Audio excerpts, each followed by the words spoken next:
It's funny, Scott Newell, who works for us on occasion, sent me a text after we talked about that, and he said, Jim, you know what? When I was in Portland covering the snow, I heard the same thing.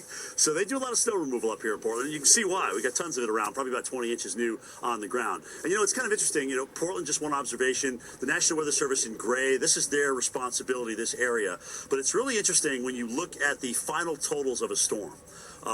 They compile all sorts of data, and a lot of that data comes from Skywarn spotters. And I just happen to have one here with me. Emily Pike, who's an atmospheric science student from Linden State College, is a Skywarn spotter. You've been there a spotter for about 3 years, right? Yes, that's correct. All right, so it's not just about spotting for you, though. This is what made your story interesting to me, because people don't realize when we're out there, not only are we detecting what's going on with the weather and reporting it back to the Weather Service, but also, sometimes people need a helping hand. Yeah, that's very true. I mean, people get stuck, you gotta shove them out, you gotta help people with the floods, everything happens. Yeah, so tell us, you were down in Virginia, Yep. and the flooding was going on in West Virginia. Yep. And instead of coming back home to New Hampshire, you actually went over to West Virginia. Yeah, I did, to go and help everyone in the floods. I didn't expect it to be as it was, but when it happened, it came. I mean, what's it like for you to go into a situation like that? I mean, obviously you study about it, you know about the meteorology, but now it's real. Now there are people hurting, there are people that have lost everything. It's different, isn't it, when you're in that mode? Definitely.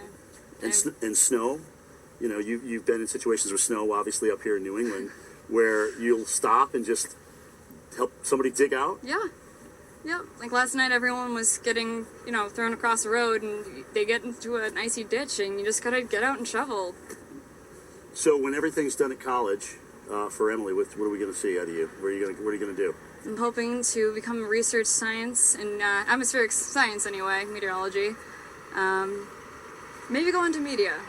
Go into media, definitely. I think you should. You're very articulate. Thanks for talking to us, Em. Not a problem. Again, guys, a situation where we appreciate all the spotters out there. They're out there putting their lives on the line as well, getting us the latest data so we can make you safer at home.